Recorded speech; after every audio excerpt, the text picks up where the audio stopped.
సాయంకాల సమయంలో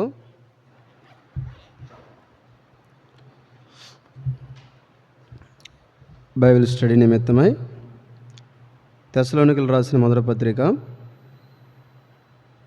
తెస్సలోనికలకు రాసిన మొదటి పత్రిక మనం మొదటి 3 వచనాలు చదువుకుందాం. మొదటి 3 వచనాలు చదువుకుందామండి. తెస్సలోనికలకు రాసిన మొదటి పత్రిక మొదటి అధ్యాయం 1వ అధ్యాయం మొదటి 3 వచనాలు చదువు.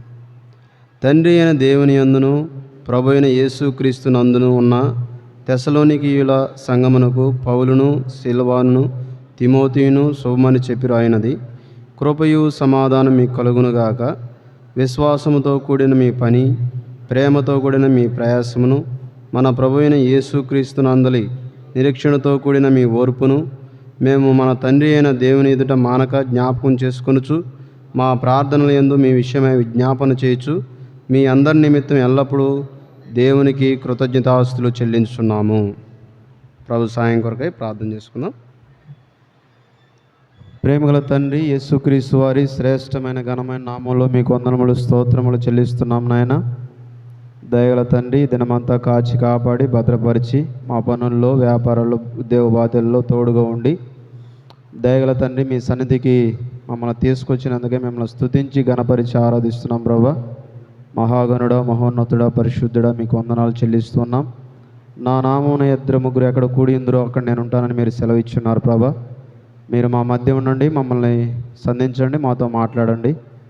చేరి వచ్చిన మీ ప్రియబిడ్డలను బట్టి వందనాలు. రావాల్సిన వారిని త్వరపెట్టి తీసుకురండి. పాటల పరిచర్లో సహాయపడుతూ వచ్చినందుకే స్తోత్రాలు. వాక్య పరిచర్లో కూడా మీ కృపను కోరుకుంటూ అయోగుడును అల్పుడును బలహీనును తండ్రి యేసయ్యా నన్ను మీ దయగల స్థలాగా అప్పగించుకుంటున్నాను. నా నోట మీ మాటలు ఉంచి మీ ఆత్మ అభిషేకాన్ని కోరుతున్నాను. ఆత్మదేవ ప్రభా మీరే అభిషేకించి నన్ను నడిపించమని, మీ ప్రజలకు కావలసిన మాటలు దయచేయమని ఘనత మహిమ ప్రభావాలు మీకు ఆరోపిస్తూ యేసుక్రీస్తు పరిశుద్ధ నామములో స్తుతించి ప్రార్థించి వేడుకొనుచున్నాము తండ్రి, ఆమేన్. క్రీస్తునందు ప్రియులారా, మీ అందరూ కూడా యేసుక్రీస్తు వారి శ్రేష్టమైన ఘనమైన నామంలో ప్రత్యేకమైన వందనాలు తెలియజేస్తున్నాను. దేవుడు గడిచిన సంవత్సరం అంతా కూడా కాచి కాపాడి మనల్ని మరొక నూతన సంవత్సరం 2025 సంవత్సరము ప్రవేశపెట్టాడు. విశ్వాస జీవితంలో సంవత్సరం వెంబడి సంవత్సరం మనకి దేవుడు అనుగ్రహిస్తూ ఉన్నాడు అని అంటే విశ్వాసి గుర్తుపెట్టుకోవాల్సిన విషయం ఏంటి అని అంటే మనకి ఆయుష్ని ఇస్తున్నాడు, ఆరోగ్యం ఇస్తున్నాడు, సంవత్సరం వెంబడి సంవత్సరం ఇస్తూ ఉన్నాడు అని అంటే మనకు ఆయుష్ ఆరోగ్యం ఇస్తున్నప్పుడు విశ్వాసి కూడా గుర్తుపెట్టుకోవాల్సిన విషయం ఏంటంటే ఆత్మీయంగా అభివృద్ధి పొందాలి. ఆత్మీయంగా అభివృద్ధి పొందాలి. ఆత్మీయంగా అభివృద్ధి పొందాలి అని అంటే మనము సంఘానికి రావాలి. మనము సంఘానికి రావాలి, చర్చికి రావాలి. ఏదో ఆదివారం వచ్చేసి వెళ్ళిపోవటం కాదు, కానీ వారకుడికలు అనేది నియమించారు. మన సహవాసంలో వారకుడికలు ఉన్నాయి. బైబిల్ పఠనమని, ప్రార్థనా కుడికలని, సిస్టర్స్ మీటింగ్ అని, ఇలాగూ మన సహవాసంలో ఈ నియామక కూడికలు ఉన్నాయి.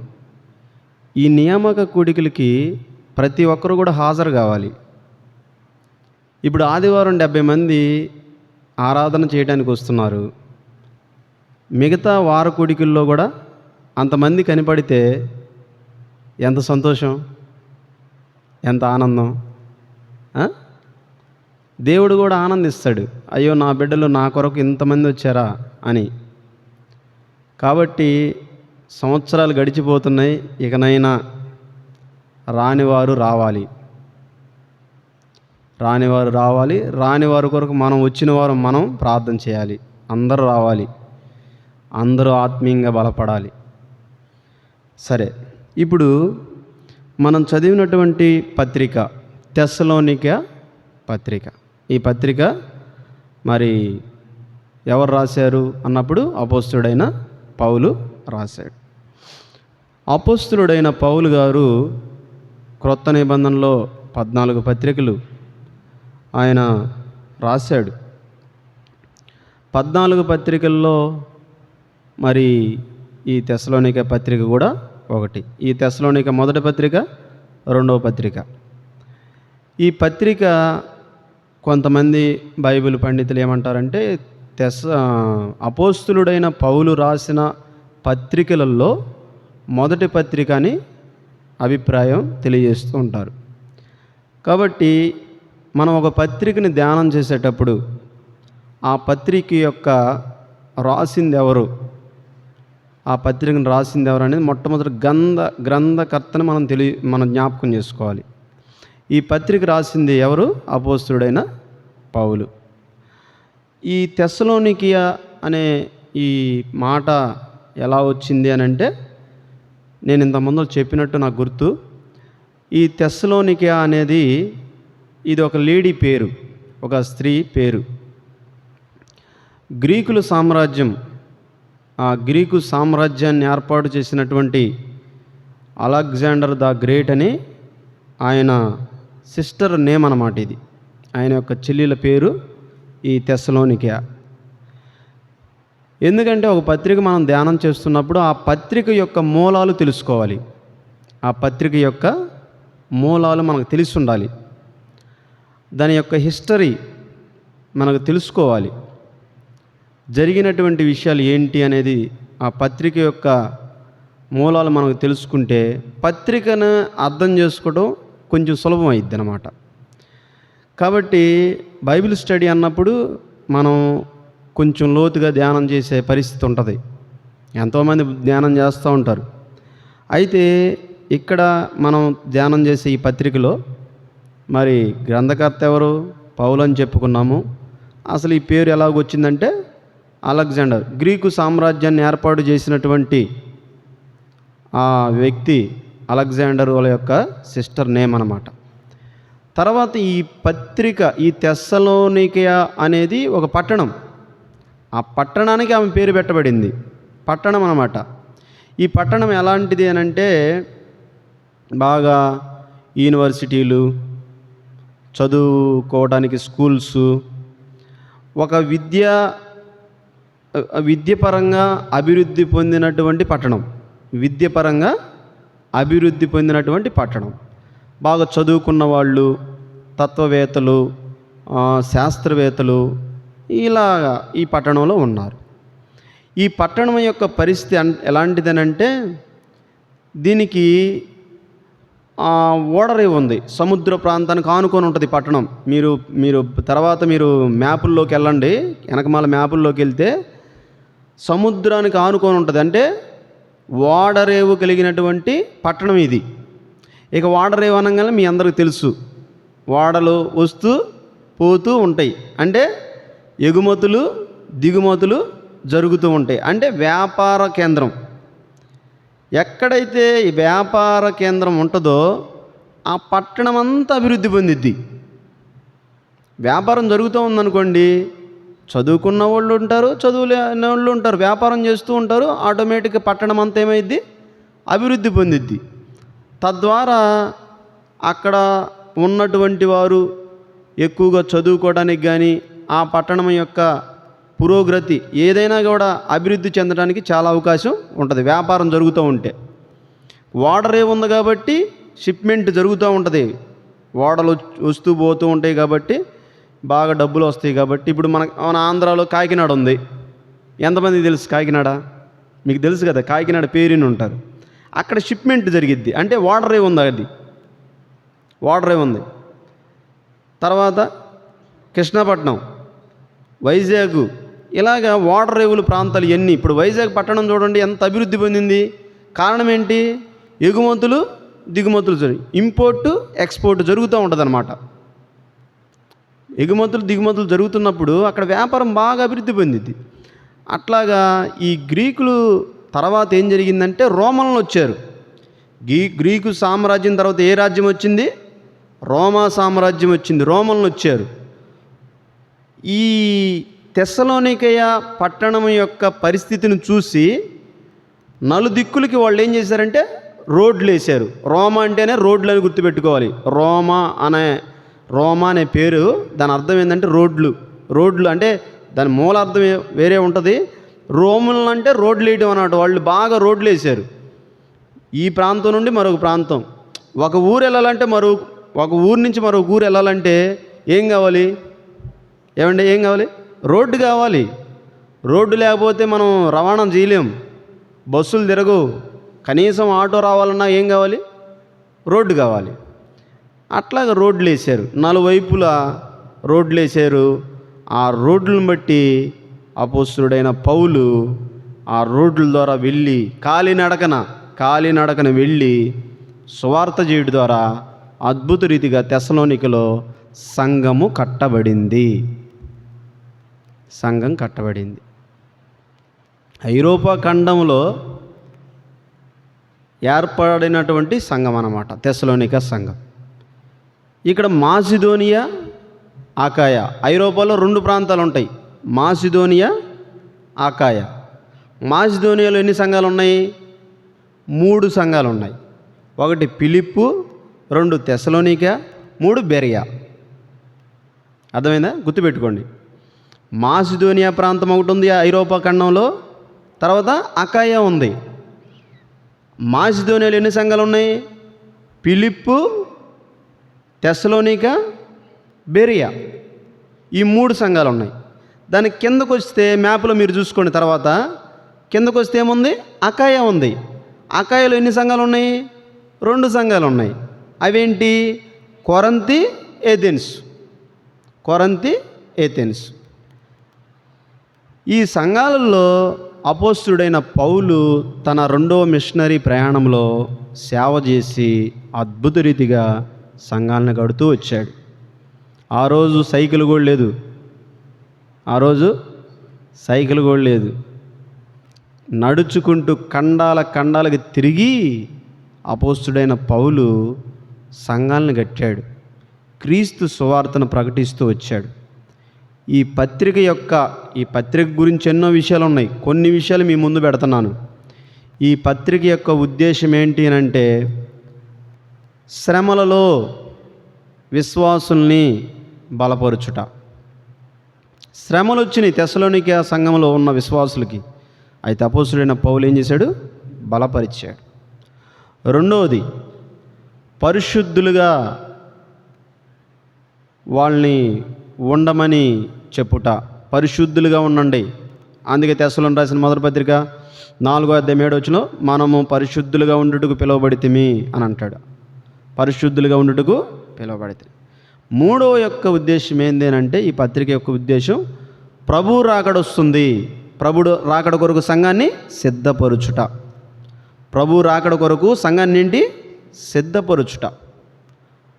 1 వారి శ్రమల్లో వారిని స్థిరపరుచుట, 2 పరిశుద్ధంగా ఉండమని చెప్పుట, 3 రాకడ కొరకు సిద్ధపరుచుట.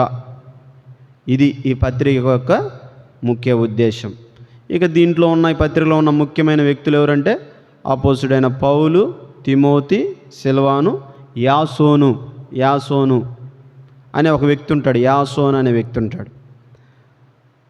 యూదులు అపోస్తలుడైన పౌలు సువార్త పరిచర్య చేస్తున్నప్పుడు యూదులు వ్యతిరేకించి కొట్టడానికి ప్రయత్నం చేసినప్పుడు యాసోను అనే వ్యక్తి పౌలుని వారి ఇంటిలోకి తీసుకెళ్ళి దాచిపెట్టడం జరిగింది. అంటే కష్టాల్లో ఏదో ఒక రీతిన ఏదో ఒక దిక్కున సహాయం వస్తుంది.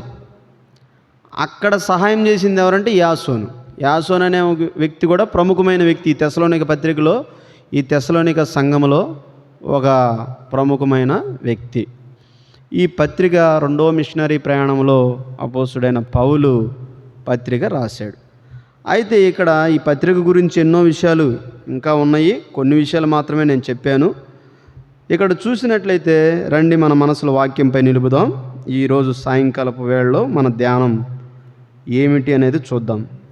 ఇక్కడ వారికి శుభాలు చెప్తూ 2వ వచనంలో మనం చూద్దాం. ఈ 2వ వచనం. 1వ వచనంలో మరి తెస్సలోనిక సంఘం పౌలు, సిల్వా, తిమోతి శుభమని చెప్పిరు అయినది కృపయు సమాధానం మీకు కలుగునుగా. కానీ బ్లెస్సింగ్స్ ఇస్తూ మొదటి మాటగా బ్లెస్సింగ్స్ చెప్తూ ఉన్నాడు. ఇక 2వ వచనంలో మనం చూసినట్లయితే విశ్వాసముతో కూడిన మీ పని. మనం 4 వచనాలు చదువుకుందాము. అయితే ఈ సాయంకాల సమయంలో విశ్వాసముతో కూడిన మీ పని అనే మాట చూసుకుంటూ మనం ధ్యానం చేద్దాం. ఇదే ఈ సాయంకాల సమయంలో బైబిల్ స్టడీ. తెస్సలోనిక సంఘము యొక్క పూర్వస్థితి ఏంటి అని అంటే, వాళ్ళు భయంకరమైన విగ్రహారాధికులు. తెస్సలోనిక పట్టణంలో గ్రీకులు ఉన్నారు, యూదులు ఉన్నారు. సునగోగు ఉంది అక్కడ, యూదులు కూడా ఉన్నారు. సునగోగు అంటే వాళ్ళు ఆరాధించే స్థలం. ఈ గ్రీకులు కూడా ఉన్నారు, అన్యులు. గ్రీకులు అంటే ఎవరు? అన్యులు. విగ్రహారాధన జ్ఞానపరంగా అభివృద్ధి పొందినటువంటి పట్టణం తెస్సలోనిక పట్టణం. డబ్బులు ఎక్కువ ఉన్నాయి వాళ్ళ దగ్గర. డబ్బులు ఎక్కువ ఉంటే జల్సాలు ఇవన్నీ ఉంటాయి అన్నమాట. ఎక్కువగా భయంకరమైన విగ్రహారాధన చేస్తారన్నమాట వాళ్ళు.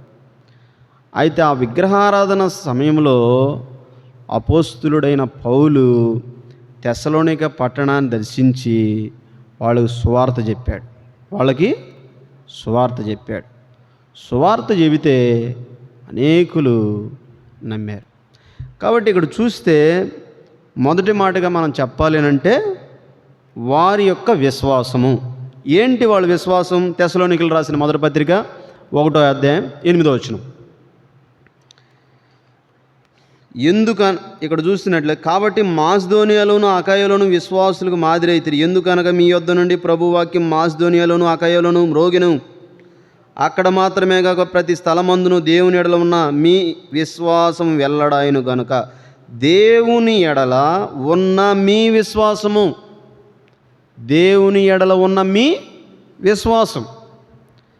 వారి విశ్వాసం ఎలాంటిది? మొట్టమొదటంటే దేవుని యందు ఉన్న విశ్వాసం. దేవుని యందు విశ్వాసం ఉంచారు.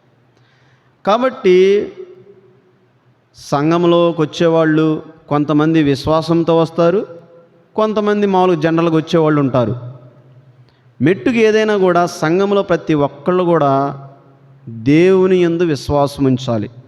అంటే మెజారిటీగా చెప్పాలంటే అందరూ విశ్వాసం ఉంచిన వాళ్ళే వస్తారు. సంఘం అంటేనే దేవుణ్ణి నమ్ముకున్న వాళ్ళే సంఘం, క్రీస్తుని అంగీకరించిన వాళ్ళే సంఘం. మెజారిటీ పీపుల్ అలాగే ఉంటారు. అయితే కొంతమంది వస్తారు, ఎవరో ఒకరు బంధువులు ఇంటికి వచ్చిన వాళ్ళు కానీ అలాంటి వాళ్ళు కొంతమంది కొత్తగా వస్తారు, కొత్తగా వస్తూ పోతూ ఉంటారు సంఘానికి. మెట్టుకి ఎవరైనా సరే యేసుక్రీస్తునందు విశ్వాసం ఉంచాలి. యేసుక్రీస్తునందు విశ్వాసం ఉంచాలి. తెస్సలోనిక పట్టణంలో ఉన్నటువంటి మనుషులు వారి యొక్క విశ్వాసం ఏంటి అంటే, వారి యొక్క విశ్వాసము మొట్టమొదటగా దేవుని యందు విశ్వాసం ఉంచారు. నిర్జీవమైన రాళ్ళు విగ్రహాలను పెట్టుకొని పూజిస్తున్నటువంటి పట్టణంలో అనేక మంది, ఎంతోమంది ఉన్నారు. జీవము లేని రాళ్ళను పెట్టుకొని విగ్రహారాధన చేస్తున్నారు. అయితే జీవము గల దేవుని యొక్క సువార్త అపోస్తుడైన పౌలు చెప్పుడు ద్వారా విగ్రహాలను విడిచిపెట్టి జీవము గల దేవుని వైపు తిరిగారు. తెస్సలోనికలు రాసిన మొదటి పత్రిక 1వ అధ్యాయం 10వ వచనం చివరి మాటలో నేను చదువుతాను. మీ యొద్ద మాకు ఎట్టి ప్రవేశం కలిగినో అక్కడ జనులు మమ్మను గూర్చి తెలియజేపుచున్నారు. మరియు మీరు విగ్రహములను విడిచిపెట్టి జీవము గల వాడును సత్యవంతునగు దేవునికి దాసులగుటకును. జీవము గల వాడును సత్యవంతుడును. మన ప్రభువైన యేసుక్రీస్తు వారి మాటలు చెప్పాడు. ఏం చెప్పాడు? నేనే మార్గము, సత్యము, జీవము. జీవము గలవాడును సత్యవంతుడు ఎవరు? మన ప్రభువైన యేసుక్రీస్తే.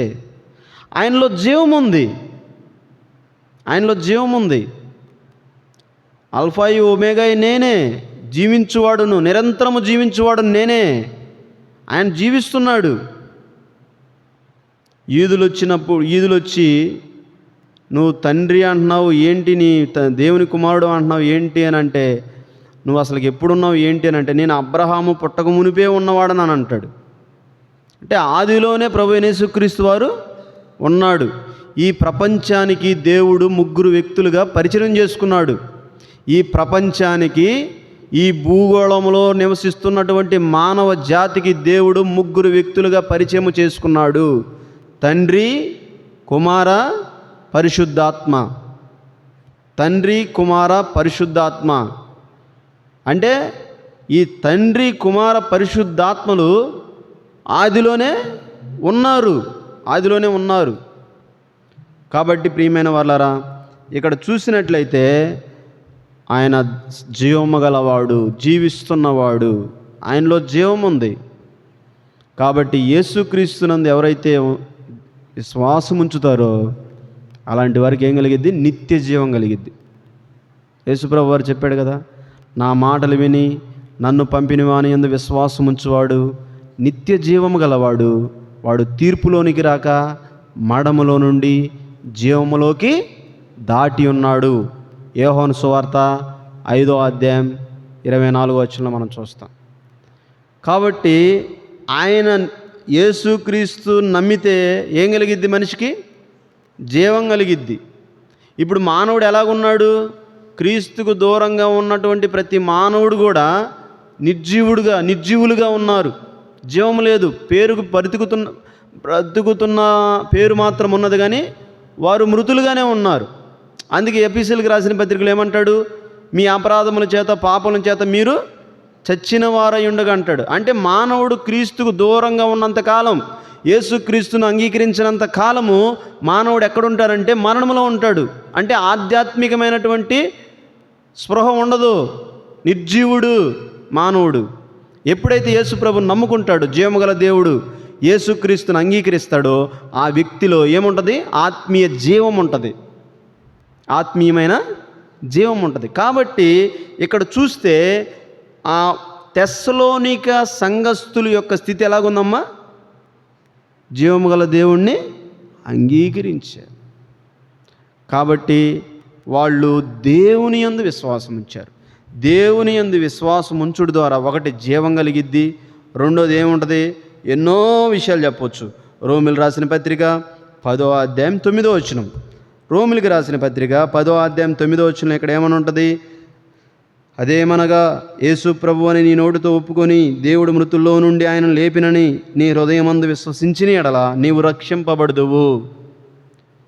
నీ హృదయమందు విశ్వసిస్తే ఏమవుతాడు? రక్షణ పొందుతాడు. ఒకటి జీవం కలిగిద్ది, రెండోది రక్షణ. ఏ రక్షణ? చెల్లి చెప్పు, ఏ రక్షణ? ఆత్మరక్షణ. అది ఆత్మరక్షణ కలిగిద్ది. ఇక మూడవదిగా చెప్పాలంటే యేసు ప్రభువుని నమ్ముకుంటే కలిగే ఆశీర్వాదాలు ఎన్నో ఉన్నాయి బైబిల్లో. ఒకటి జీవము, రెండు ఆత్మరక్షణ, మూడవది యోహాను సువార్త 1వ అధ్యాయం. ఇవన్నీ మీకు తెలిసిన విషయాలే, మరలా జ్ఞాపకం చేస్తున్నాను. దేవుణ్ణి నమ్మారు వాళ్ళు, ఆత్మీయమైన ఆశీర్వాదాలు పొందుకున్నటువంటి సంఘము తెస్సలోనిక సంఘం. 12వ వచనం, తన్ను ఎందరు అంగీకరించురో వారందరికీ, అనగా తన నామమునందు విశ్వాసముంచు వారికి దేవుని పిల్లలగుటకు ఆయన అధికారము అనుగ్రహించెను. అంటే మూడవదిగా వాళ్ళు ఎవరి పిల్లలు? దేవుని పిల్లలు. ఈరోజు మనం కూడా ఎవరు? దేవుని పిల్లలం. ఎందుకు? దేవుని యందు విశ్వాసం ఉంచాం కాబట్టి దేవుని పిల్లలం. ఒకప్పుడు ఎవరు పిల్లలం? అపవాది, సాతాను పిల్లలం మనం. ఇప్పుడు దేవుని పిల్లలం. దేవుని మూలముగా పుట్టినటువంటి వారం మనం. దేవుని మూలంగా సత్యవాక్యం వలన ఆయన సంకల్పం ప్రకారము కనెను. యాకోబు రాసిన పత్రిక 1వ అధ్యాయం 18వ వచనం. సత్యవాక్యము వలన ఆయన సంకల్పం ప్రకారం మనల్ని కన్నాడు. సత్యవాక్యం వలన ఆయన వాక్యం విన్నాం, యేసు ప్రభుని నమ్ముకున్నాం, ఇప్పుడు ఆయన పిల్లలమయ్యాం. నిజంగా ఈ ప్రపంచంలో దేవుని పిల్లలు అవటం అంటే ఎంత ఆశీర్వాదం, ఎంత ఆధిక్యత. ఎవరికన్నా ఉందా ఈ భాగ్యం? మనకిచ్చాడు ఆ భాగ్యం. ఇంకా అనేకులకు ఇవ్వాలని కోరుతున్నాడు దేవుడు. పక్షపాతిగాడు, అందరిని ప్రేమిస్తున్నాడు. అందుకే అన్నాడు కదా 3వ అధ్యాయం యోహాను సువార్త 16వ వచనం, దేవుడు లోకమును ఎంతో ప్రేమించను. లోకం అంటే నానా జాతుల వాళ్ళు ఉంటారు, నానా రకాల కులస్తులు ఉంటారు, నానా రకాల మతస్థులు ఉంటారు. ఎంతోమంది ఉంటారు లోకం అంటే. అందరిని ప్రేమిస్తున్నాడు దేవుడు, అందరిని ప్రేమిస్తున్నాడు. దేవుడు ప్రేమస్వరూపి. ఆయన ప్రేమ నిస్వార్థమైనది కాబట్టి దేవుడు పక్షపాతం లేదు, ఆయన ప్రేమలో పక్షపాతము లేదు. దేవుడు నమ్ముకున్న వాళ్ళు పొలం పండుతుంది, దేవుడు నమ్ముకున్న వాళ్ళు పొలం కూడా పండుతుంది. అనీతిమంతుల మీద సూర్యుడు ఉదయింపజేస్తున్నాడు, నీతిమంతుల మీద సూర్యుడిని ఉదయింపజేస్తున్నాడు. చూసారా ఎంత ప్రేమో? దేవుడు ఎంతో ప్రేమ గలవాడు. కాబట్టి బైబిల్ పాఠకులమైన మనము ఈ విషయాన్ని గుర్తుపెట్టుకోవాలి, ప్రతి సమయమందు గుర్తుపెట్టుకోవాలి. మనం ఎంతగా ప్రేమించుకుంటామో ఇతరులను కూడా మనము అంతగా ప్రేమించాలి. ఆయన ప్రేమ స్వరూపి అన్నప్పుడు ఆయన పిల్లలు కూడా ఎలాగుండాలి? ప్రేమ కలిగినటువంటి వారిగా ఉండాలి. కాబట్టి ప్రియమైన వారలారా, తెస్సలోనిక సంఘస్థుల యొక్క విశ్వాసము ఏంటి అంటే దేవుని యందు విశ్వాసం ఉంచారు. వాళ్ళు దేవుని యందు విశ్వాసం ఉంచారు. కాబట్టి ఇక్కడ చూస్తే వాళ్ళు మొట్టమొదటిగా దేవుని యందు విశ్వాసం ఉంచారు. నిర్జీవమైన రాళ్లను పక్కన పెట్టారు, విగ్రహాలను పక్కన పెట్టేశారు, జీవం గల దేవుని వైపుకి తిరిగారు. విశ్వాసం ఉంచి ఎన్నో ఆత్మీయమైన ఆశీర్వాదాలు వాళ్ళు పొందుకున్నారు. కాబట్టి సంఘము కట్టబడింది. తెస్సలోనిక పట్టణంలో సంఘము కట్టబడింది. వాళ్ళకి ఆ పత్రిక రాస్తూ వాళ్ళని ప్రోత్సాహపరుస్తున్నాడు. ఓ తెస్సలోనిక సంఘమా, విశ్వాసముతో కూడిన మీ పని అంటున్నాడు. విశ్వాసముతో కూడిన మీ పని. ఈరోజు విశ్వాసం గురించి 3 విషయాలు మనం చూసి, పని గురించి అవసరమైతే 1-2 విషయాలు చూసుకొని మనం ఈ బైబిల్ స్టడీ ముగిస్తాం. ఇంకా ప్రభు చిత్తం అయితే నేను మరలా ఎప్పుడన్నా వస్తే అప్పుడు ఈ తెస్సలోనిక ఇంకా ముందరకు వెళ్దాం. అయితే ఇక్కడ చూస్తే వాళ్ళు మొట్టమొదటిగా దేవుని యందు విశ్వాసం ఉంచారు. రెండవదిగా చూస్తే వాళ్ళు విశ్వాసం ఎలాంటిది అనంటే, తెస్సలోనికలు రాసిన మొదటి పత్రిక 3వ అధ్యాయము 5వ వచనం, ఇందుచేత నేనును ఇకను సహింపజాలక శోధకుడు మిమ్మల్ని ఒకవేళ శోధించునేమో అనియు, మా ప్రయాసము వ్యర్థమైపోనేమో అనియు మీ విశ్వాసమును తెలుసుకున్న వలనని అతన్ని పంపితిని. అతను అంటే తిమోతి. ఆయనేమో కొరింథీకి వెళ్ళిపోయాడు. తెస్సలోనిక పట్టణం విడిచిపెట్టి పౌలు కొరింథీకి వెళ్ళిపోయాడు. ఈ తిమోతిని ఇక్కడ ఉంచాడు. నువ్వు ఇక్కడ ఉండు, సంఘం ఉంది కదా, వాళ్ళు ఎలాగుంటారో వాళ్ళు కాస్త ఉండి వాక్యం చెప్పి, అయ్యా తిమోతి నా కుమారుడా నువ్వు ఉండి ఇక్కడ అని తిమోతిని పెట్టాడు. పెడితే తిమోతి తెచ్చినటువంటి సమాచారం వల్ల ఏమైంది? శ్రమలు ఇక్కడ చూస్తే శోధించిన మీ విశ్వాసం తెలుసుకుని అతన్ని పంపితిని అంటే ఇక్కడ చూస్తే శ్రమలు, శోధనలో విశ్వాసం. శ్రమలు వచ్చినాయి. ఇప్పుడు వాళ్ళు విగ్రహారాధికులు, అన్యులు. యేసుప్రభుని నమ్ముకున్నారా మీరు? తక్కువ కులస్తుడు దేవుని నమ్ముకున్నారా మీరు? యేసుప్రభుని నమ్ముకున్నారా? వీళ్ళు మన సమాజంలో ఉండడానికి లేదు అని వాళ్ళని పక్కన పెట్టా. అలాంటి అవమానాలు పొందేరోళ్ళు తెస్సలోనిక సంఘస్థులు, అవమానాలు పొందేరోళ్ళు. మీరు యేసుప్రభుని నమ్ముకున్నారా? యేసుప్రభుని నమ్ముకున్న వాళ్ళు ఈ లోకానికి వెర్రితనముగా ఉంటారు. ఈ లోకానికి ఎలాగుంటాం మనం?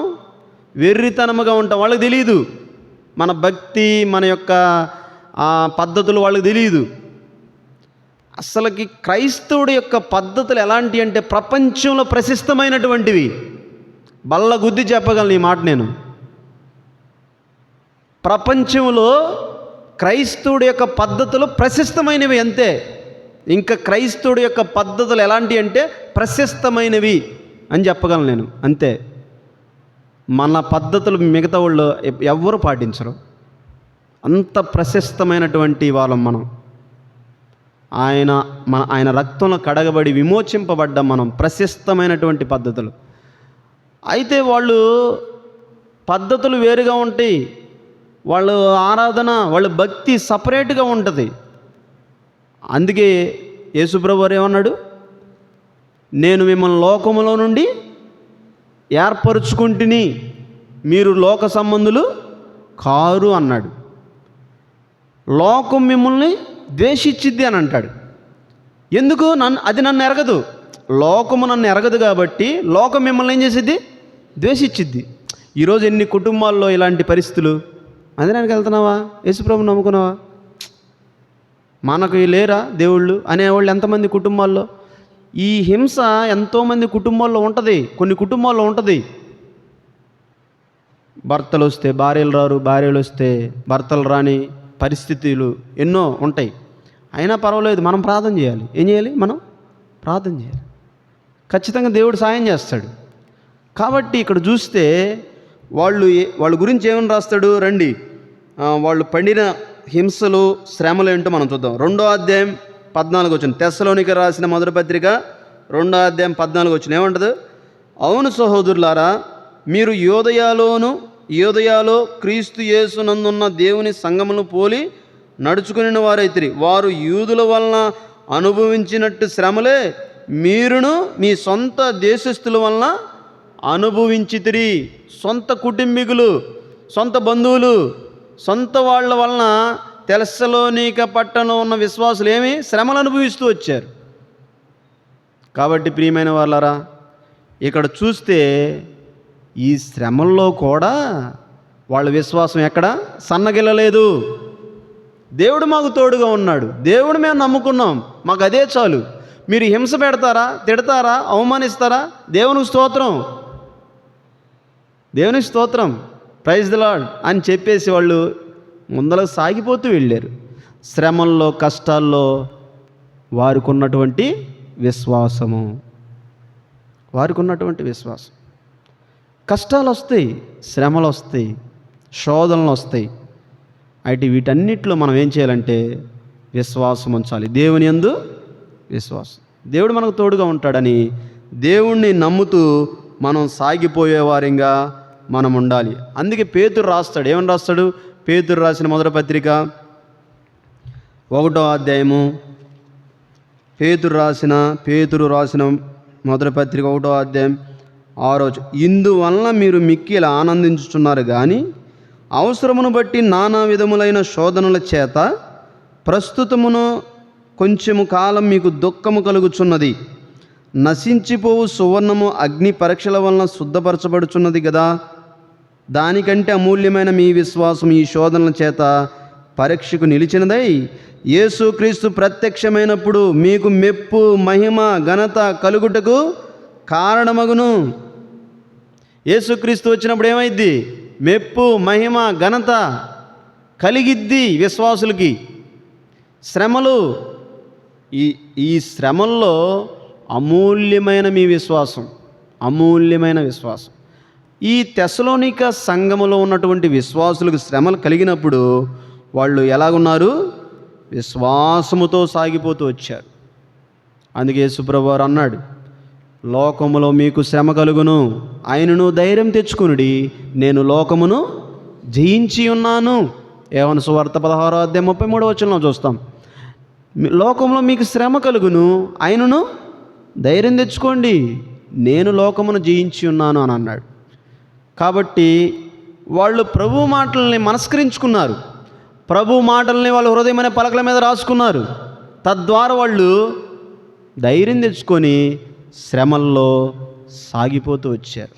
ప్రియమైనటువంటి దేవుని సంగమా, మనం కూడా తెస్సలోనిక సంఘాన్ని మాదిరిగా తీసుకోవాలి. తెస్సలోనిక సంఘాన్ని ఏం చేయాలి?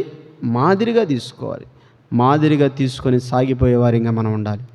ప్రభువారు శోధనలు వచ్చినప్పుడు ఏం చేశాడు? జయిస్తూ వచ్చాడు. జయించడా లేదా? మత్తయి సువార్త 4వ అధ్యాయం, మత్తయి సువార్త 4వ అధ్యాయం, మత్తయి సువార్త 4వ అధ్యాయం 3వ వచనం. ఆ శోధకుడు సాతాను ఆయన యొద్దకు వచ్చి, నీవు దేవుని కుమారుడు అయితే ఈ రాళ్ళు రొట్టెలవగనట్లు ఆజ్ఞాపించుమనెను. అందుకైనా మనుషుడు రొట్టె వలన మాత్రం కాదు కానీ దేవుని నోట నుండి వచ్చు ప్రతి మాట వలన జీవించును అని రాయబడి ఉన్నదని చెప్పాడు. ఇక్కడ చూస్తే యేసుప్రభువారు ఆయన 40 దినాలు 40 రాత్రులు ఉపవాసం ఉండిన, బాప్తిసం తీసుకున్న తర్వాత ఉపవాసం ఉన్నాడు. ఉపవాసం ఉన్న తర్వాత పరిశుద్ధాత్మ ద్వారా, అంటే 3 సువార్తికులు కూడా ఈ సందర్భాన్ని రాశారు. మార్కు రాస్తాడు, లోకారు కూడా రాస్తాడు. అంటే ఆయా వాళ్ళకి ఉన్నటువంటి ఆత్మ నడిపింపును బట్టి రాశారు. ఇక్కడ మత్తయ్య రాస్తాడు. ఏమని రాస్తాడు? శోధకుడు సాతాను, అపవాది వచ్చి శోధిస్తూ ఉంటాడు. అయితే తన యొక్క దైవత్వాన్ని మరి అర్థం చేసుకోక సాతాను యేసుప్రభు దగ్గరికి వచ్చి శోధిస్తూ ఉంటాడు. అయితే వాక్యము వలన ఆ శోధన ఏం చేశాడు? యేసుప్రభు వారు జయిస్తూ వచ్చాడు. కాబట్టి యేసుప్రభు వారు ఏ రీతిగా ఆత్మతో నింపబడ్డాడు? యేసుప్రభు వారు ఆత్మతో నింపబడ్డాడు. ఎవరో అయితే సంఘంలో ఆత్మతో నింపబడతారో శోధనలు ఏం చేస్తారు? వాళ్ళు జయిస్తారు. కాబట్టి పరిశుద్ధాత్మతో మనం నింపబడే వారిగా ఉండాలి. పరిశుద్ధాత్మ ఎప్పుడు మనలో ఉంటాడు అని అంటే, మన పనులు మంచిగా ఉంటే పరిశుద్ధాత్ముడు మనలో ఉంటాడు. మన పనులు పరిశుద్ధాత్మ విరోధంగా ఉంటే పరిశుద్ధాత్ముడు మనలో ఉండడు, పక్కన ఉంటాడు. ఇంకా విచ్చలవిడితనం ఎక్కువైపోయి పాపం చేస్తాం, శోధనలో పడి పాపం చేస్తాం. కాబట్టి ఆది మానవులు శోధింపబడ్డారు. శోధన రావడం తప్పు కాదు, కానీ శోధనలో పడిపోవడం పాపం. అర్థమైందా? శోధన అందరికి వచ్చింది. యేసుప్రభు వారికి కూడా వచ్చింది శోధన. మానవుడిగా ఆయన ఏం చేశాడు? శోధన ఏం చేశాడమ్మా? జయించాడు. మానవుడిగా శోధన జయించాడు. అందరికి వస్తాయి శోధనలు. అయితే ఆ శోధన నుండి శోధనలో పడిపోతే పాపం. శోధన జయించాలి. కాబట్టి యేసుప్రభు వారు శ్రమల్లో శోధనలు వచ్చినప్పటికీ కూడా ఆయన జయిస్తూ వచ్చాడు. కాబట్టి శోధన జయించాలి. యోహాను సువార్త 14వ అధ్యాయం, యోహాను సువార్త 14వ అధ్యాయంలో మనం చూసినట్లయితే అక్కడ ఒక మాట ఉంటుంది, మీ హృదయమును కలవరపడనీయకుడి, దేవుని యందు విశ్వాసం ఉంచుచున్నారు, నా యందు విశ్వాసం ఉంచుడి. ఇక్కడ చూస్తే విశ్వాసము గురించి చెబుతూ నా యందు విశ్వాసముంచుడి, కలవరపడొద్దు, మీ హృదయంలో వెరవనీయొద్దు, నా యందు విశ్వాసం ఉంచండి. నేను శోధన జయించాను కదా, నేను శ్రమలు పొందాను కదా, నేను జయించాను. కానీ మీరు కూడా జయిస్తారు. ఎప్పుడు? దేవుని యందు విశ్వాసం ఉంచినప్పుడు. తెస్సలోనిక సంఘములో ఉన్న విశ్వాసులు శ్రమలు వచ్చినప్పుడు దేవుని యందు విశ్వాసం ఉంచారు, సాగిపోతు శ్రమల్లో విశ్వాసం ఉంచారు. ఒకటి, దేవుని యందు విశ్వాసం ఉంచి దేవుని పిల్లలుగా చేయబడ్డారు. రెండవది, వారికి కలిగినటువంటి శ్రమల్లో విశ్వాసం ఉంచారు. శ్రమల్లో విశ్వాసం ఉంచుట. రక్షణ పొందిన ప్రతి విశ్వాసి కూడా మన నడకలు పూల పల్లక మీద వెళ్ళవు. కష్టాలు, శ్రమలు, ఇరుకు మార్గం. క్రైస్తవుడి యొక్క మార్గం ఎలాంటిది? ఇరుకు మార్గం. పడతా లిగుస్తా కింద పడతా ఉంటాం, ఎన్ని ఉంటాయి.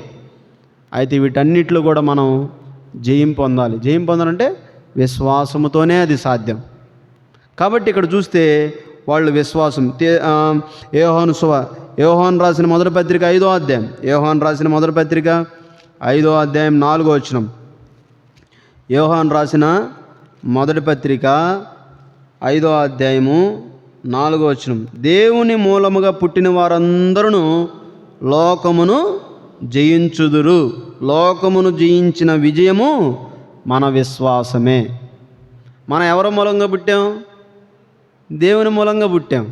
ఇప్పుడు దేవుని మూలంగా పుట్టిన మనము ఏం చేస్తాము? లోకమును జయించుదురు. దేవుని మూలంగా పుట్టిన వారందరూ ఏం చేస్తారు? లోకాన్ని జయిస్తారు. లోకమును జయించిన విజయము మన విశ్వాసం. అంటే విశ్వాసం ద్వారా లోకాన్ని జయిస్తాం. కాబట్టి తెస్సలోనిక సంఘస్థుల్లో వాళ్ళు రెండోదిగా శోధనలు, శ్రమలు వచ్చినప్పుడు విశ్వాసం ఇచ్చారు. విశ్వాసంతో వాళ్ళు ఏం చేశారు? శ్రమలు తట్టుకోగలిగారు, శోధనలు జయిస్తూ వచ్చారు. కాబట్టి ప్రియమైన వాళ్ళరా, మన ఆత్మీయ క్రైస్తవ జీవితంలో కూడా శ్రమలు, కష్టాలు, బాధలు వచ్చినప్పుడు విశ్వాసముతోనే మనం వీటన్నిటిని కూడా, అందుకే ఏమంటాడు? అపోస్తుల కార్యములు 14వ అధ్యాయం, అపోస్తుల కార్యములు 14వ అధ్యాయం, శిష్యుల్ని బలపరుస్తూ ఎక్కడ ఏమంటారు? 22వ వచనం, శిష్యులు మనస్సులను దృఢపరిచి విశ్వాసమందు నిలకడగా ఉండవలననియు అనేక శ్రమలను అనుభవించి మనము దేవుని రాజ్యములో ప్రవేశింపవలనని వారిని హెచ్చరించెను. అనేక శ్రమలు మనం పొందాలి. ఎలాగా? విశ్వాసమందు నిలకడగా ఉండవలనని వాళ్ళకి చెప్పారు. మీకు శ్రమ వచ్చిందా? భయపడొద్దు, నిరుత్సాహపడొద్దు, అధైర్యపడొద్దు. విశ్వాసం ముందు ఏం చేయాలి? నిలకడగా ఉండాలి. నిలకడగా అంటే అటు ఇటు తొలగకుండా నిలకడగా ఉండటం అనమాట. నిలకడగా ఉండటం. ఆ పిల్లర్ చూడు ఎంత చక్కగా ఉంటుందో అట్లా నిలకడగా. విశ్వాసం పునాది విశ్వాసం అనే పునాది మీద పిల్లర్లాగా మనం ఉండాలి, విశ్వాసి. అర్థమైందా? కాబట్టి ప్రియమైన వాళ్ళారా, ఇక్కడ చూస్తే తెస్సలోనిక సంఘములో ఉన్న విశ్వాసుల యొక్క స్థితి, వాళ్ళు ఒకటి దేవుని యందు విశ్వాసం ఉంచారు, రెండోది శ్రమల్లో విశ్వాసం ఉంచుతూ వచ్చారు. కొరింథీయులకు రాసిన 2వ పత్రిక 8వ అధ్యాయం 1వ వచనం. కొరింథీయులకు రాసిన 2వ పత్రిక 8వ అధ్యాయం 1వ వచనం. ఇక్కడ మనం చూసినట్లయితే కొరింథీయులకు రాసిన 2వ పత్రిక 8వ అధ్యాయం 1వ వచనంలో ఇక్కడ మనం చూస్తే ఏమని ఉంటుంది? సహోదరులారా, మాసిదోనియ సంఘములకు అనుగ్రహింపబడిన దేవుని కృపను మీకు తెలియజేయుచున్నాము. ఏలయనగా వారు బహు శ్రమల వలన పరీక్షింపబడగా. మాసిదోనియాలో సంఘములకు అనుగ్రహింపబడిన దేవుని కృపను గురించి మీకు, అంటే శ్రమల్లో దేవుని కృప. శ్రమలలో ఏముంది? దేవుని కృప. అయ్యో నా బిడ్డ శ్రమ పడుతున్నాడా? వదిలేసే దేవుడు కాదు ఆయన. శ్రమల్లో దేవుని కృప ఉంటుంది విశ్వాసికి. శ్రమలలో దేవుని కృప ఉండిద్ది. మాసిదోనియా ప్రాంతంలో ఎన్ని సంఘాలు ఉన్నాయి చెప్పాలి? 3. ఏంటి అయ్యి? ఫిలిప్పి, తెస్సలోనిక, ఏంటి బెరయ. ఈ 3 సంఘాలకు ఏముంది? దేవుని కృప ఉంది. దేవుని కృప ఉంది. కాబట్టి కొరింథీయులకు చెప్తున్నాడు, ఓ కొరింథీ సంఘస్థులారా, మాసిదోనియా సంఘస్థులకి దేవుని కృప ఉన్నది. వాళ్ళు శ్రమలు అనే మాట అక్కడ చూస్తాం. ఏలైనగా వారు బహు శ్రమల వలన పరీక్షింపబడిరి. ప్రియమైన వాళ్ళారా, శ్రమలు మనకి ఎంతో మేలు. విశ్వాస జీవితానికి శ్రమ కలిగినప్పుడు దేవునికి అతి సమీపంగా తీసుకొస్తాయి శ్రమలు. మనకు శ్రమలు కలిగినాయి అంటే దేవునికి అతి సమీపంగా తీసుకొస్తాయి శ్రమలు. శ్రమలు భవిష్యత్తులో మనం పొందుకునే బహుమానాలకి ఎంతో ఉపయోగపడతాయి. ఒక భక్తుడు అంటాడు, ఒక శ్రమ లేని క్రైస్తవ జీవితం వ్యర్థమని అంటాడు. శ్రమలు, క్రైస్తవులు అంటేనే ఈ లోకంలో శ్రమ పడేవాళ్ళు. మీరు కొత్త నిబంధన తీసుకోండి, ఆది సంఘములో ప్రతి ఒక్కళ్ళు కూడా శ్రమలు పొందుతూ వచ్చారు. అంటే శ్రమల్లో వాళ్ళు నిలకడగా ఉన్నారు, స్థిరంగా ఉన్నారు, కదలని వారుగా ఉన్నారు. కాబట్టి తెస్సలోనిక సంఘస్థులు ఒకటి దేవుని యందు విశ్వాసం ఉంచారు, దేవుని పిల్లలయ్యారు, జీవాన్ని పొందుకున్నారు. రెండవది శ్రమలలో దేవుని యందు శ్రమల్లో విశ్వాసం ఉంచారు.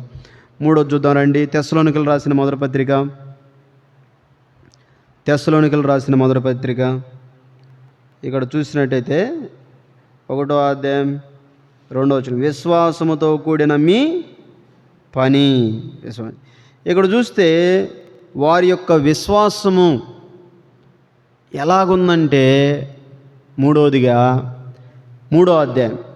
అధ్యాయము 7వ వచనం. అందుచేత సహోదరులారా, మా ఇబ్బంది అంతటిలోనూ శ్రమంతటిలోనూ మీ విశ్వాసమును చూచి మీ విషయములో ఆదరణ పొందితిమి. మీ విశ్వాసమును చూచి మీ విషయములో ఆదరణ పొందితిమి. చూసారా ఇక్కడ తెస్సలోనిక సంఘస్థులు విశ్వాసం ఎలాగుందంటే ఇతరుల్ని ఆదరించేలాగా ఉంది.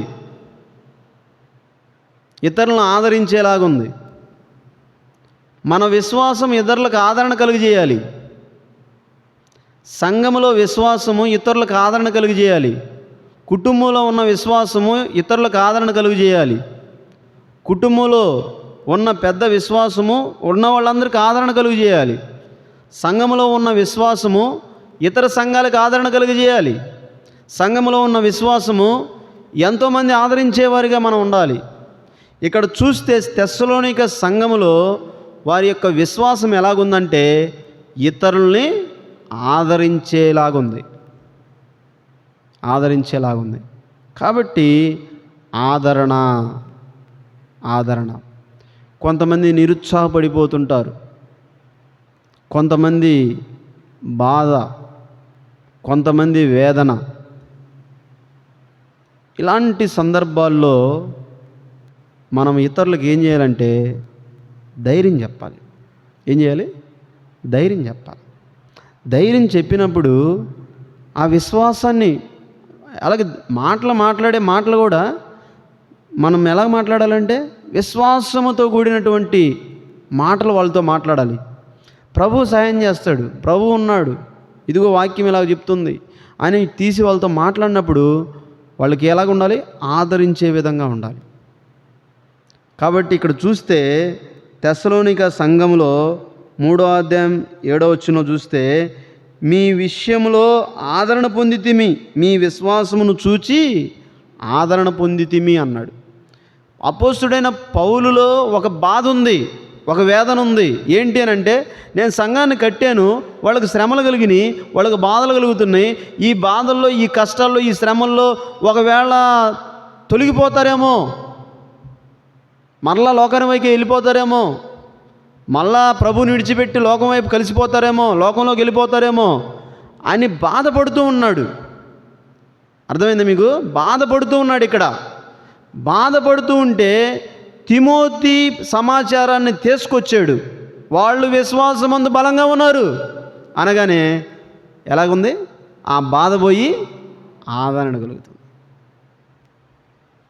కాబట్టి ప్రియమైన వర్లరా, మనము ఇక్కడ చూసినట్లయితే వారి యొక్క విశ్వాసం ఎలాగుందంటే ఇతరులను ఆదరించేలాగా ఉంది. అంటే మన విశ్వాసం కూడా ఇతరులకు ఎలాగుండాలి? ఆదరణ కలుగు చేసే విధంగా మన విశ్వాసం ఉండాలి. కాబట్టి దేవుడు ఆదరిస్తాడు. దేవుడు ఎవరు? ఆదరణకు కర్త ఆయన ఆదరిస్తాడు, ఆదరణకు కర్త. అందుకే అంటాడు కొరింథీయులకు రాసిన 2వ పత్రిక 1వ అధ్యాయం, కొరింథీయులకు రాసిన 2వ పత్రిక 1వ అధ్యాయంలో ఇక్కడ చూసినట్లయితే, కొరింథీయులకు రాసిన 2వ పత్రిక 1వ అధ్యాయంలో ఇక్కడ 3వ వచనం, కనికరము చూపు తండ్రి సమస్తమైన ఆదరణను అనుగ్రహించు దేవుడు. మన ప్రభు అయిన యేసుక్రీస్తు తండ్రి అయిన దేవుడు స్తుతింపబడునుగాక. దేవుడు మమ్మను ఏ ఆదరణతో ఆదరించుచున్నాడో ఆ ఆదరణతో ఎట్టి శ్రమలలో ఉన్నవారినైనా ఆదరించుటకు శక్తిగలవారమగునట్లు ఆయన శ్రమంతటిలో మమ్మను ఆదరించుచున్నాడు. ఆయన మా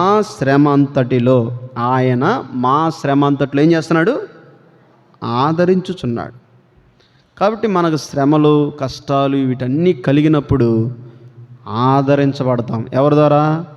ఆయన ద్వారా, అంటే ప్రభువు ద్వారా మనము ఆదరించబడతాం. కాబట్టి ఎంతోమంది యేసుప్రభు వారు శరీరధారిగా ఉన్నప్పుడు ఎంతోమందిని ఆదరించాడు కదా, ఎంతోమందిని ఆదరిస్తూ వచ్చాడు. పాపాత్మురాలగు స్త్రీ యేసుప్రభు దగ్గరికి వచ్చినప్పుడు దుఃఖముతో వచ్చింది, ఆదరించబడింది.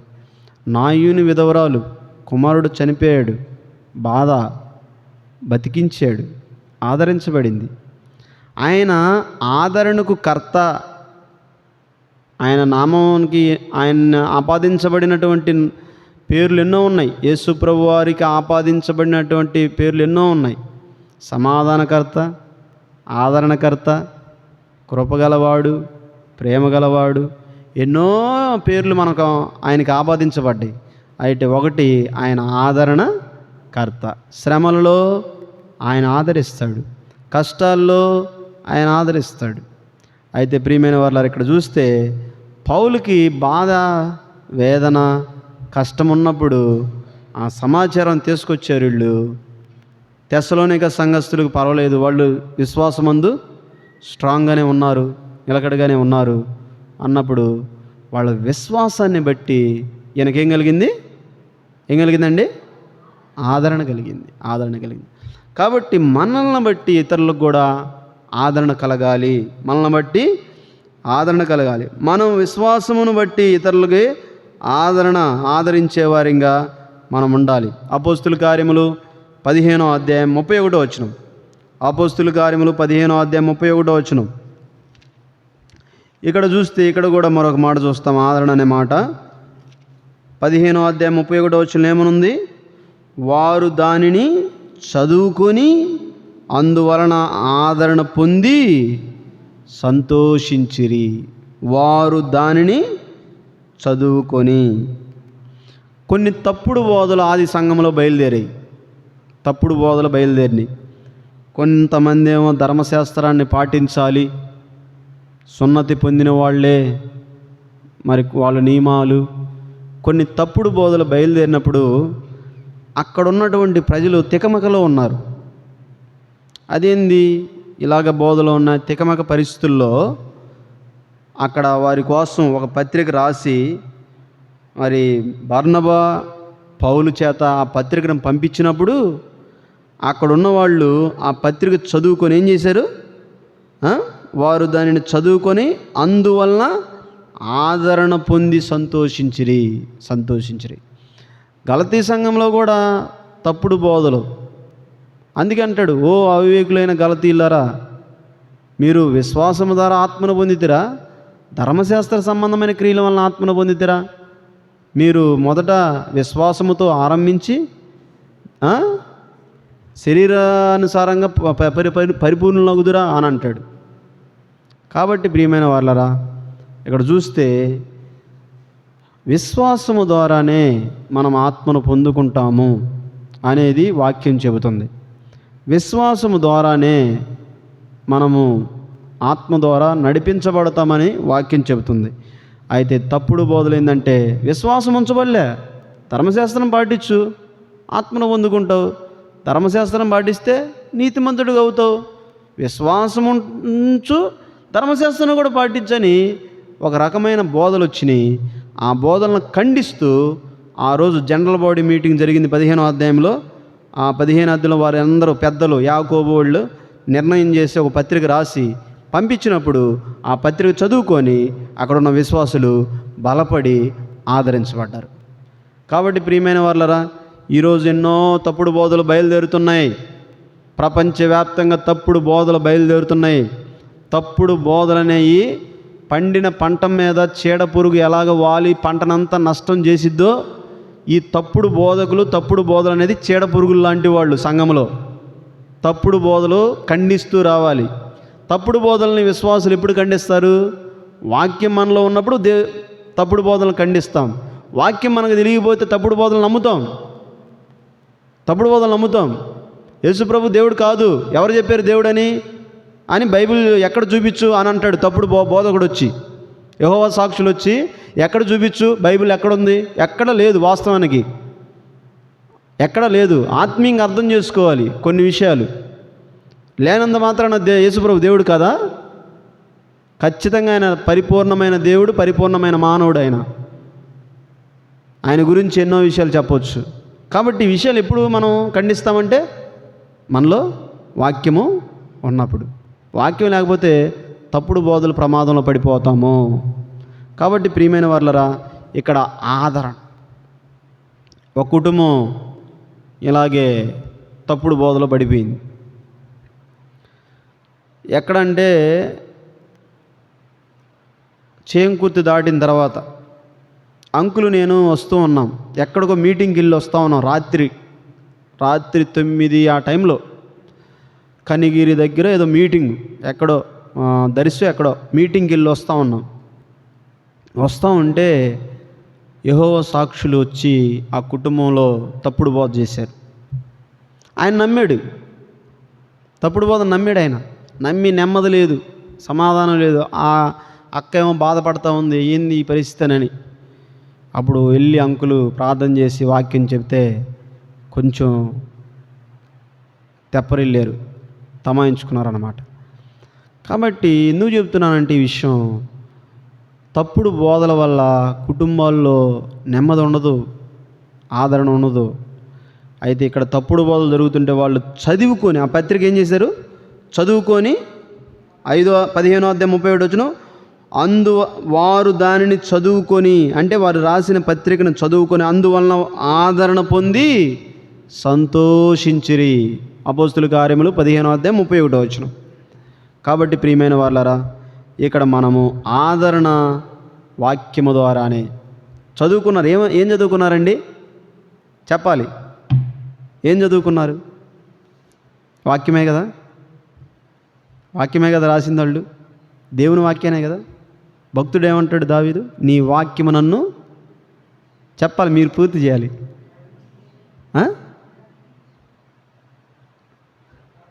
మన పాయింట్కి రావాలి. మనం ఇప్పుడు దేని గురించి చెప్పుకుంటున్నాం? ఆదరణ గురించి చెప్పుకుంటున్నాం. ఎక్కడ ఉంది? 119వ కీర్తన. 119వ కీర్తన ఇక్కడ మనం చూసినట్లయితే 50వ వచనమా? 50వ వచనం. 119. నీ వాక్యము నన్ను బ్రతికించి ఉన్నది, నా బాధలో ఇదే నాకు నెమ్మది కలుగు చేసి ఉన్నది. ఆదరించెను అనే మాట ఉంటుంది. నీ వాక్యము నన్ను ఆదరించెను. కాబట్టి ఒక సందర్భంలో చెప్తాడు దావీదు, నీ వాక్యము నన్ను ఆదరించెను అని అంటాడు. నా బాధలో నాకు నెమ్మది అని ఉంది. ఇక్కడ ఆదరణ అనే మాట కూడా మరొక చోట ఉంటుంది. మీరు తర్వాత చూడండి. ఇక్కడ చూస్తే ఆయన వాక్యము మనల్ని ఏం చేసిద్ది? ఆదరించిద్ది. మన కష్టాల్లో, మన బాధల్లో దేవుని వాక్యమే మనల్ని ఆదరించిద్ది. ఆ తెస్సలోనిక సంఘస్థుల యొక్క విశ్వాసము ఎలాగుంది అని అంటే, ఇతరులకు ఆదరణ కలుగు చేసే విధంగా ఉంది. అంటే మన విశ్వాసం కూడా ఎలాగుండాలి? ఇతరులకు ఆదరణ కలుగు చేసే విధంగా మన విశ్వాసం ఉండాలి. ఒకటి, వాళ్ళు విగ్రహారాధికులుగా ఉన్నారు, దేవుని యందు విశ్వాసం ఉంచి దేవుని వైపు తిరిగారు, దేవుని పిల్లలు అయ్యారు. రెండవది, దేవుని పిల్లలు అయిన తర్వాత కష్టాలు, శ్రమలు వచ్చినాయి, శ్రమల్లో వాళ్ళు విశ్వాసం ఉంచారు. మూడవదిగా తెస్సలోనిక సంఘస్థుల యొక్క విశ్వాసం ఇతరులకు ఏం చేస్తుంది? ఆదరణ కలుగు చేస్తాం. ఇక తర్వాత చూసినట్లయితే తెస్సలోని రాసిన మొదటి పత్రిక 1వ అధ్యాయం 2వ వచనం, విశ్వాసముతో కూడిన మీ పని. 2-3 వచనాలు కలిసి ఉన్నాయి. ఇక్కడ మొదటి కామ ఉంది. అక్కడ విశ్వాసముతో కూడిన మీ పని, కామ అంటే అక్కడ ఆగాను. ఆ పాయింట్ తీసుకొని మీకు మనం ఈరోజు బైబిల్ స్టడీ చేయాలనుకున్నాము. ఆ పాయింటే విశ్వాసంతో కూడిన మీ పని. ఇక తర్వాత ఇంకా కొన్ని ఉన్నాయి. ప్రభు చిత్తమైతే తర్వాత ఎప్పుడన్నా వస్తే వాటి గురించి కూడా నేను మీకు చెప్తాను. అయితే ఇక్కడ చూస్తే పని అన్నాడు, విశ్వాసంతో కూడిన పని. ఇప్పుడు విశ్వాసం 3 విషయాలు చూసాం కదా. ఇప్పుడు పని గురించి చూద్దాం. పని గురించి ఏంటి పని అనేది మనం ఒకసారి చూడాలి. ఎలాంటి పని? వాళ్ళు చేసిన పని ఎలాంటిదనంటే, ఒక మాటలో చెప్పాలంటే మంచి కార్యాల్లో పాల్గొన్నటువంటి సంఘస్థులు, తెస్సలోనిక సంఘస్థులు మంచి కార్యాలు చేస్తూ ఉన్నారు. వాళ్ళు మంచి కార్యాలు. 26వ అధ్యాయం మత్తయి సువార్త, 26వ అధ్యాయం మత్తయి సువార్త, అక్కడ ఒక మాట ఉంటుంది. ఏమని ఉంటుంది? 10వ వచనం, యేసు ఆ సంగతి తెలుసుకొని, ఈ స్త్రీ నా విషయమై ఒక మంచి కార్యము చేసెను. ఈ స్త్రీ నా విషయమై ఒక మంచి కార్యము అంటే ఇంకో భాషలో ఏమైనా ఉంటుందంటే మంచి పని, గుడ్ వర్క్. ఏంటి? గుడ్ వర్క్, మంచి పని. కాబట్టి తెస్సలోనిక సంఘస్థుల యొక్క పనులు ఎలాగున్నాయంటే మంచిగా ఉన్నాయి. తెస్సలోనిక సంఘస్థుల పనులు ఎలాగున్నాయి? మంచిగా ఉన్నాయి. మంచి పనులు. ఏంటి మంచి పనులు? ఇక్కడ చూస్తే అక్కడ అంటాడు. ఇప్పుడు మనం చదివినటువంటి మత్తయి సువార్త 26వ అధ్యాయం 10వ వచనంలో వాళ్ళు ఏమన్నారు శిష్యులు? ఇది వెలమ్మి డబ్బులు వస్తాయి, ఎందుకు వద్దాగా నువ్వు ఇలా చేసావంటే ప్రభువారు ఏమన్నాడు? మీరు తొందరపడొద్దు, ఈమె నా విషయమై మంచి కార్యం చేసింది అని అన్నాడు.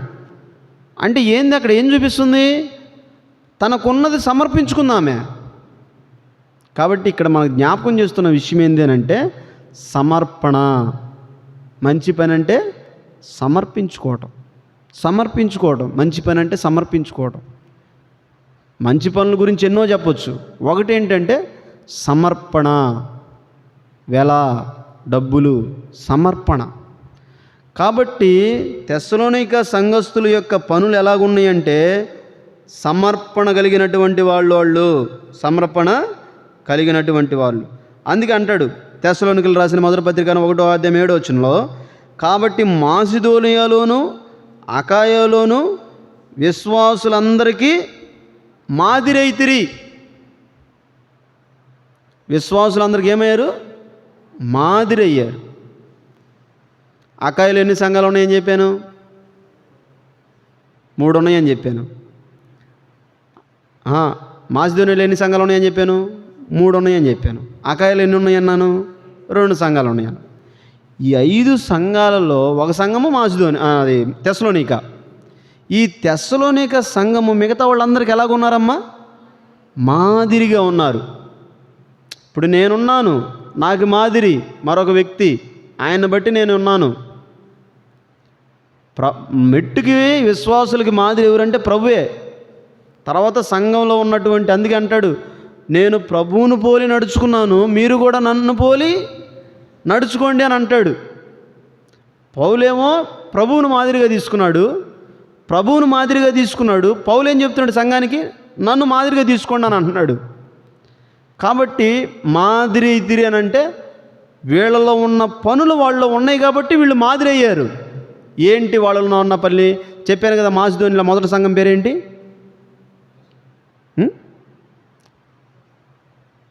ఏంది ఇంతసేపు చెప్పాను? ఫిలిప్పు. మాసిదోనియాలో 3 సంఘాలు కదా, గుర్తుపెట్టుకోండి. మాసిదోనియాలో ఎన్నండి? 3. ఫిలిప్పు, తెస్సలోనిక, బెరియా. అకాయలో 2 సంఘాలు, కొరంతి, ఏథెన్సు.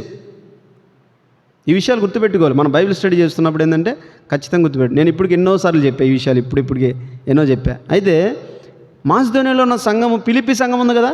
ఫిలిప్పి సంఘంలో ఏముందో తెలుసా? ఫిలిప్పీలకు రాసిన పత్రిక 4వ అధ్యాయం తీయండి. ఫిలిప్పీలకు రాసిన పత్రిక 4వ అధ్యాయం. మాదిరి అయ్యారంటే వాళ్ళలో ఎలాంటి కార్యాలు ఉన్నాయి? వీళ్ళు మాదిరిగా తీసుకున్నారంటే ఫిలిప్పీలో ఏముంది? 4వ అధ్యాయం 15వ వచనం. ఫిలిప్పీలారా 14వ వచనం. ఆయనను నా శ్రమలో మీరు పాలు పుచ్చుకున్నది మంచి పని. శ్రమలలో పాలు పుచ్చుకున్నది ఏమంటున్నాడు? మంచి పని అంటే ఏం చెప్పారు? గుడ్ వర్క్, మంచి పని. ఏంటి మంచి పని? ఫిలిప్పీలారా, సువార్త నేను బోధింపనారంభించి మాసిదోనియ నుండి వచ్చినప్పుడు ఇచ్చు విషయంలో, పుచ్చుకునే విషయంలో మీరు తప్ప మరి ఏ సంఘపు వారు నాతో పాలివారు కాలేదని మీకు తెలియను. మీరు తప్ప నాకు ఏ సంఘం వారు పాలివారు కాలేదు అంటే ఫిలిప్పి సంఘము ఇస్తుందంటే ఎవరిని మాదిరిగా తీసుకుంది? తెస్సలోనిక సంఘాన్ని అంటే చుట్టుపక్కల సంఘాలకి మీరు మాదిరి అయ్యారంటే ఏంది? సంఘములో ఫిలిప్పి సంఘం ఉంది, బెరయా ఉంది, అన్నీ ఉన్నాయి. ఫిలిప్పి సంఘంలో ఏముందంటే ఇచ్చే విషయం ఉంది, అంటే ఇస్తున్నారు, కానుకలు ఇస్తున్నారు. ఇది మంచి పని. కాబట్టి మనం కష్టం పడటానికి దేవుడు శక్తి ఇచ్చాడు, ఆయుష్ ఇచ్చాడు. ఉద్యోగాలు కొంతమంది, పనులు కొంతమంది, వ్యాపారాలు కొంతమంది. అయితే దాతృత్వం కలిగి సంఘంలో సమర్పణ కలిగి ఉన్న విశ్వాసులు ఎంతమంది? ఇస్తున్నామా దేవునికి? అందుకే పత్రికలో రాస్తాడు. ఏమని రాస్తాడు? రండి, కొరంతీలకు రాసిన 2వ పత్రిక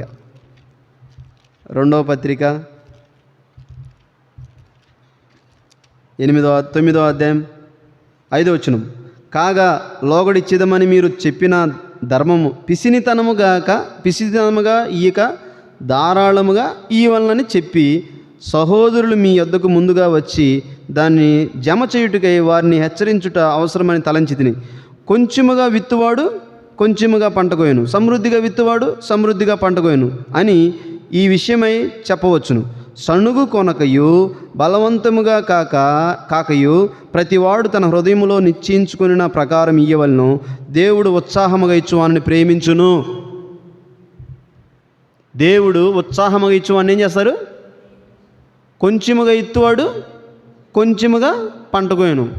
రూపాయి ఇచ్చామనుకో రూపాయే, 10 రూపాయలు ఇస్తే 10 రూపాయలు, 100 రూపాయలు ఇస్తే 100 రూపాయలు, 10,000 ఇస్తే 10,000, 20,000 ఇస్తే 20,000. అనుభవపూర్వకంగా చెప్తున్నా నేను, నేనేదో నోటి మాటలు కాదు, అనుభవాల ప్రకారంగా చెప్తున్నా. అనుభవాలు ఖచ్చితంగా చెప్పగలను నేను ఇక్కడ నిలబడి. మనం ఎంత ఇస్తామో దేవుడు అంతకంతకి ఇస్తాడు మనకంతే. ఎంతమంది విశ్వాసులు సంఘంలో, దాతృత్వం కలిగినటువంటి సంఘం, ఫిలిప్పీ సంఘం, వాళ్ళకి మాదిరి ఎవరంటే తెస్సలోనికే సంఘస్థులు ఇస్తూ వచ్చారు. ప్రియమైన వాళ్ళారా, నా తలంపు ఏంటి అంటే, మనము సంతోషముగా ఇస్తే, ఉత్సాహముగా ఇస్తే దేవుడు మనల్ని ఏం చేస్తాడు? ప్రేమిస్తాడు. కాబట్టి ఇచ్చే విషయంలో పిసినితనము కాకుండా మనఃపూర్వకంగా, హృదయపూర్వకంగా, ఉత్సాహముతో దేవుడికి ఇస్తే ఖచ్చితంగా అంతకంతకి ఇస్తాడు. కాబట్టి ఇక్కడ చూస్తే మంచి పని ఏంటనంటే వారి సమర్పణ. మంచి పని ఏంటండి మంచి పని అంటే సమర్పణ, ఇవ్వడం. కాబట్టి ఇచ్చే విషయంలో ఎలాగున్నాము అనేది ఒకసారి ఆలోచన చేయాలి. ఇస్తున్నామా? ఎంతమంది దశంభాగాలు వేస్తున్నారు? ఎంతమంది దశంభాగాలు అసలు వేస్తున్నామా? దశంభాగాలు ఇవ్వాలి, సమర్పించుకోవాలి. అది నువ్వు ఎవరికి ఇస్తున్నావు? మనుషులకు కాదు ఇస్తుంది. ఎవరికి? దేవుడికి ఇస్తుంది. మనం దేవుడి సన్నిధికి వస్తున్నాం, దేవుడికి ఇచ్చేది, మనుషులకు కాదు. ఆ కానుకలు కూడా దేని కొరకు ఉపయోగిస్తారు? దేవుని పని కొరకు ఉపయోగించేది. సొంతానికి ఉపయోగించుకుంటారా? దేవుని కొరకు ఉపయోగించబడతాయి. మనుషులను చూసి కాదు సమర్పకులకు లేవాల్సింది, దేవుణ్ణి చూసి సంఘాల్లో సమర్పకులకు లేవాలి. ఆ సమర్పణలే పరిచర్య అభివృద్ధికి సహాయపడతాయి. మన సమర్పణలు పరిచర్య అభివృద్ధికి సహాయపడతాయి. ఇది గుర్తుపెట్టుకోవాలి విశ్వాసులు. శ్రమల్లో, కష్టాల్లో అపోస్తుడైన పాస్టర్ గారు ఉంటే పాస్టర్ గారికి ఏం చేస్తున్నారు? కానుకలు పంపిస్తున్నారు. తద్వారా ఆయన పరిచర్య చేశాడు. అభివృద్ధి పొందింది క్రైస్తవ్యం, సంఘాలు కట్టగలిగాడు. కాబట్టి ప్రియమైన వాళ్ళారా, నా తలంపు ఏంటంటే, మంచి పని, విశ్వాసముతో కూడిన పని. అంటే వాళ్ళు ఏం చేస్తున్నారంటే సమర్పించుకుంటున్నారు. అయిపోయింది, టైం అయిపోయింది. ఇక్కడ చూస్తే ఇంకో విషయం చెప్పాలంటే, పని అని అంటే భౌతికంగా, వ్యక్తిగతంగా మనం సమర్పించుకునేది. 5వదిగా చెప్పాలంటే, పని అని అంటే కోత విస్తారంగా ఉంది, పనివారు కొద్దిగా ఉన్నారు.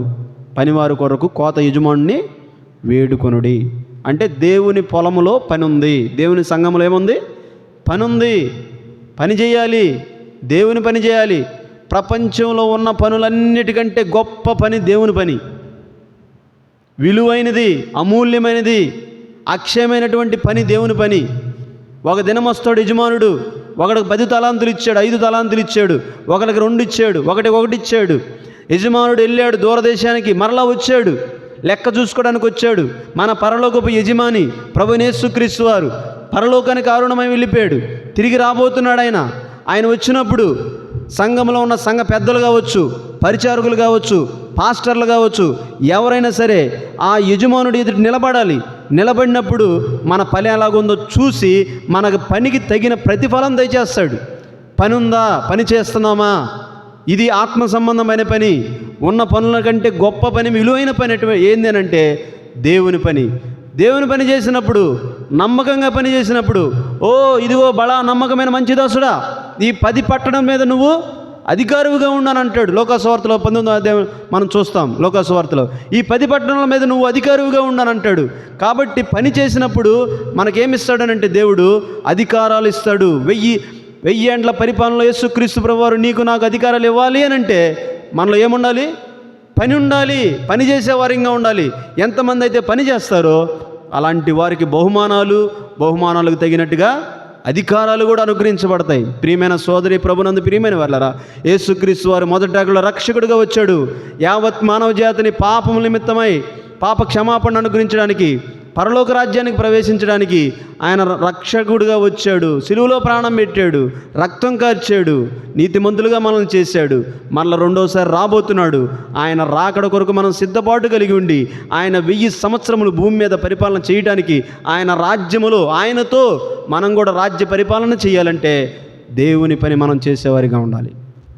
తెస్సలోనిక సంఘస్థుల్లో విశ్వాసముతో కూడిన పని ఉంది. విశ్వాసముతో కూడిన పని ప్రార్థన చేసుకున్నాం.